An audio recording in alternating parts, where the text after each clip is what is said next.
তুমি যেটা বুঝছো এটা না বান্দা, তুমি মনে করছো যেই রঙে ভাত খাও। আমার এক পরিচিত জন, আমার একজন পরিচিত বাচ্চা বয়সী, তো তার মা আপনার 20 টাকার নতুন 100টা না কয়টা 50টা নোট রাখছে আর কি একটা বইয়ের ভিতরে। বুড়ি এমনি রাইখা দিছে ঘরে, নতুন নোট মানে এ বুড়িরই ফুত আপনার। হে 2 দিন পর পর এন থেকে একটা নোট নেয়, নিয়ে খরচ করে। তো একদিন মায়ের টের পাইছে কিরে টাকা দি নাই। তো সন্দেহ করতে করতে ওনার ছেলেরা যখন ভালো করে ধরছে, হয় আমি তো নিছি। কয় তো তুমি নিছো কেমনে নিল? কয় 2 দিন পর পর একটা নিছি। আমার শুনাইছে আর কি ঘটনা।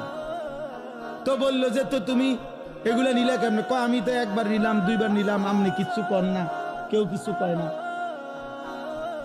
এই জন্য না নিছি। আজ আমরা ভাবছি এটা যে আমি প্রতিদিন নাফরমানি করছি, একটা সেজদাও দেই না, একটা গোলামিও করি না, আল্লাহর একটা হুকুমও মানি না। ওমা আল্লাহ দে কি সুন্দর আমারে খাওয়াইতে আছে, ঘুম পাড়াইতে আছে, বিল্ডিং দিতে আছে, বউ দিছে, বাচ্চা দিছে, জিফুত দিছে, সংসার দিছে, তামসা করতে আছি, ফুর্তি করতে আছি, মজা মারতে আছি, কোনো অসুবিধা নাই। ব্যাপারটা কি? আল্লাহ বলেন হ্যাঁ বান্দা, ব্যাপারটা হলো এই মালিক ইয়াউমিদ্দিন, হিসাবের জন্য তো আজকের দিন না, হিসাবের জন্য তো আখিরাত।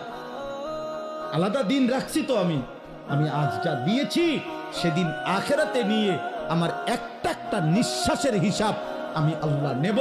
আমার এক লোকমা খাবার, আমি এক ঢোক পানি, আমার চোখের পলক, আমার কায়নাতের যত কিছু দিয়ে তোমাকে উপভোগ করাইছি, আমি তার হিসাব নেব।